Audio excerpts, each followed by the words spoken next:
সম্মানিত ভিউয়ার্স, কেমন আছেন সবাই? আশা করি আল্লাহর রহমতে ভালো আছেন, সুস্থ আছেন। আপনাদের সাথে আমি রয়েছি মোহাম্মদ রাশেদ মুশারফ, শিক্ষক নিবন্ধনধারী কারিগরি শিক্ষা ও trade instructor, Itna Nurpur DD মাদ্রাসা, ইটনা, কিশোরগঞ্জ।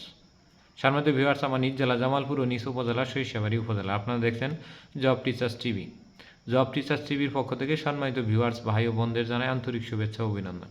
সম্মানিত ভিউয়ার্স, আজকের আলোচ্য বিষয়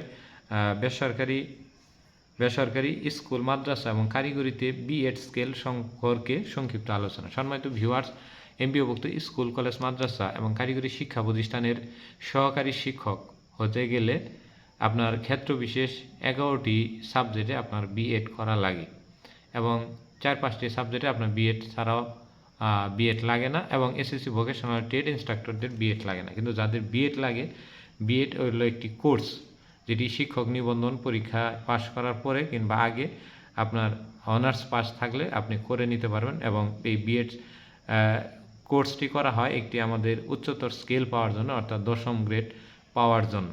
তো যারা সহকারী শিক্ষক হিসেবে এসএসসি ভোকেশনালে এবং নিম্ন মাধ্যমিক এবং মাধ্যমিক মাওসিভুক্ত প্রতিষ্ঠান কিংবা মাদ্রাসাভুক্ত দাখিল প্রতিষ্ঠানগুলোতে সহকারী শিক্ষক বাংলা, সহকারী শিক্ষক ইংরেজি, সহকারী শিক্ষক গণিত বা এই ধরনের পদে রয়েছেন, তাদের চাকরি জীবনে প্রথম স্কেল হলে 11তম গ্রেড, অর্থাৎ 12,500 টাকা। কিন্তু তারা যখন এই বিএড স্কেলটা দেখায় তখন তাদের গ্রেড হয় 10 এবং স্কেল হয় 16,000 টাকা।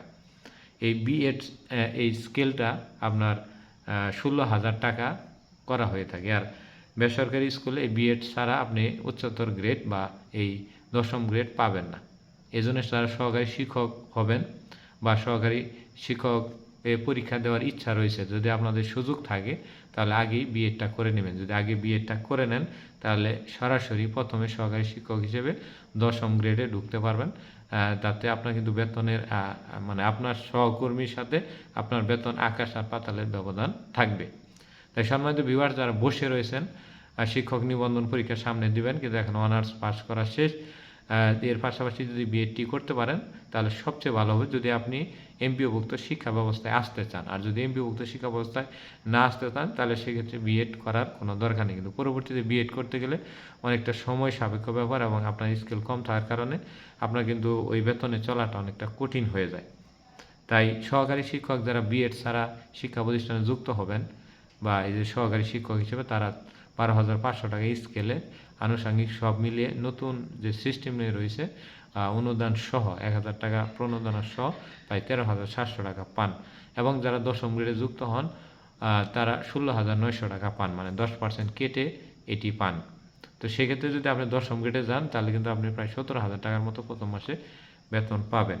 তো সেই হিসেবে বিএডটা আগে করাটাই ভালো। এটি হলো বিএড স্কেল, যেটি বেসরকারি যে প্রতিষ্ঠানগুলো রয়েছে সহকারী শিক্ষক হিসেবে। আর কলেজ লেভেলে যারা প্রভাষক রয়েছেন তাদের বিএড করা লাগে না, এবং এইভাবে মাদ্রাসারও যারা আলিম বা ফাজিল পর্যায়ে রয়েছেন বা কামিল পর্যায়ে তাদেরও বিএড করা লাগে না। আর যারা এসএসসি ভোকেশনাল ট্রেড ইন্সট্রাক্টর হিসেবে আছেন বা ইন্সট্রাক্টর হিসেবে আছেন তাদেরও লাগে না, এবং বিএম ভোকেশনালের যারা ইন্সট্রাক্টর হিসেবে আছেন তাদেরও লাগে না। শুধুমাত্র সহকারী শিক্ষকদেরই বিএড করা লাগে, তাও ক্ষেত্র বিশেষ, সবার জন্য না। তো কাদের বিএড করা লাগে কাদের বিএড করা লাগে না এই বিষয়ে আমাদের এই চ্যানেলে ভিডিও আছে, দয়া করে দেখে নেবেন। তো যাই হোক, ভিডিওটি যদি ভালো লেগে থাকে তাহলে অবশ্যই লাইক, কমেন্ট, শেয়ার দিয়ে আমাদের পাশে থাকবেন। জব টিচার্স টিভির পক্ষ থেকে আবারও আপনাদের জানাই অশেষ অশেষ ধন্যবাদ।